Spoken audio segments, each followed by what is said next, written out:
Yo, what's going on, guys? It is Shabs and welcome to another FIFA video on the channel. So recently, or not recently, about a month ago, I released how to get from Gold 2 to Elite 1 consistently, and I laid out all the things I used.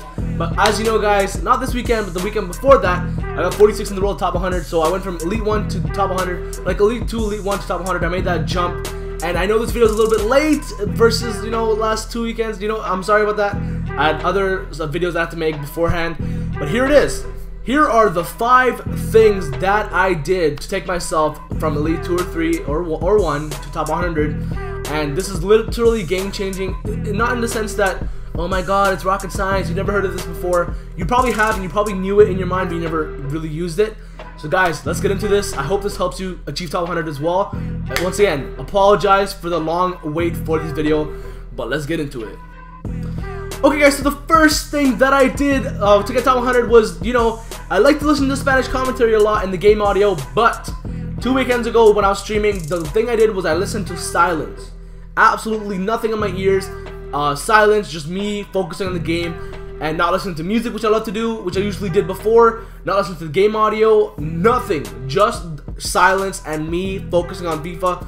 Man, oh man, did it ever work, guys. If you haven't tried it yet, I recommend you do so, because the crowd maybe amps you up a little bit, gets you emotional. Music literally makes you rush a little bit if your music is a little bit amped up, so I wouldn't recommend that. And then obviously the game audio, the gameplay, especially if you listen to English, it can be negative sometimes, honestly. The EA Sports commentary, they say negative stuff sometimes and it just ruins your mindset, or like you feel like what they're saying is right, but they're full of shit, man. They don't know what they're talking about.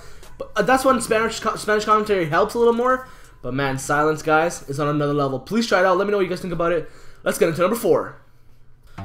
Alright guys, so the second thing that I did was fix a huge problem with myself, which was whenever an opponent comes into the box with their player, I tackled with A or B, the tackle button.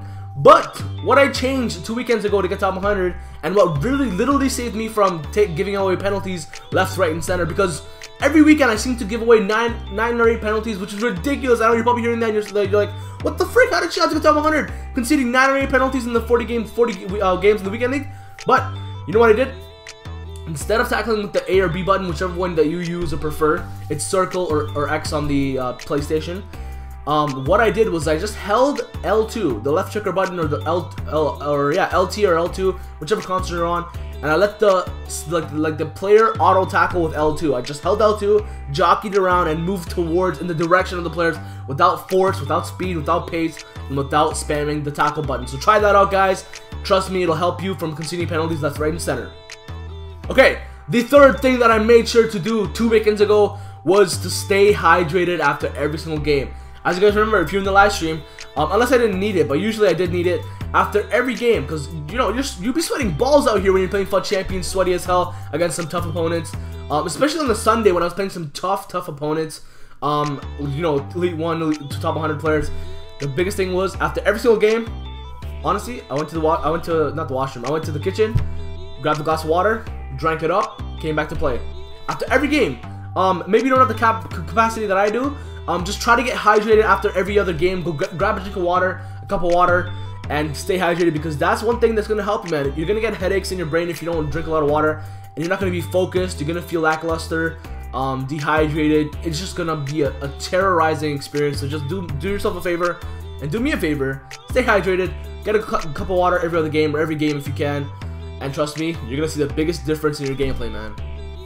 Okay, the fourth thing that I did was kind of not a thing that I did, but something that I kept in mind, was my mentality and mindset. So, if you caught the live stream when I got top 100, you would have seen and witnessed me conceding the first goal, or going up down 2-0, 3-0 even some games, and still coming back to batter my opponent in the end. So, early on in the game, I sort of lose focus sometimes when I play for a prolonged period of time, which is on me, really. I should have probably stepped away from the Xbox, but even though I didn't, I remember to stay focused and never give up, man.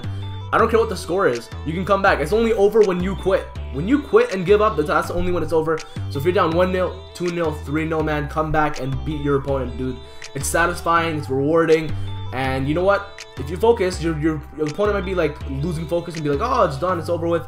But if you truly believe in yourself, never quit a game, never give up.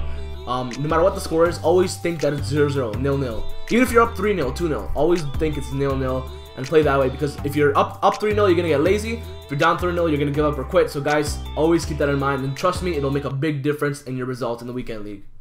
Last and certainly not least, the last thing that I did during the weekend league that really saved me and got me top 100, that changed my game forever. Something that you guys might not agree with, or I don't know what you believe, but I changed my chance creation from freeform to organized. That was the biggest change that I felt during the weekend league. My players were in better position. I play the 4-2-3-1 a lot, as you know, the one with 3 cams. And usually, like, Conte would play cam, my CDMs would play cam, and my cams would play center defensive mid, and my striker would play center back. It's stupid. It's retarded. Once it's just organized, none of that stupid shit happens. Everyone's in their position. It feels more fluid, more free. I feel more in control. I don't feel exposed. Expose him! I don't feel exposed, guys. Trust me, try out organizing in your chance creation. It'll change the game for you forever. Some people say they don't feel that creative, but I think that's BS, man. I think it's all in your mind. You're letting yourself believe that you're not going to be creative with organized. Try it out with an open mind, open heart. Just try out organized in your chance creation, and let me know what you guys think about it, because for me, it was one of the biggest game changers that I could have found. So guys, that is it for this video, man. Let me know which tips you've already implemented and which ones are you going to use from this video. Apologies once again that I came a little bit late, but I had to drop this today. Anyways, guys, as always, smash the like button if I helped you out today. Subscribe to the channel if you're new around here, guys. Hope to see you in the coming days during streams and videos. Have a good day, guys. Deuces.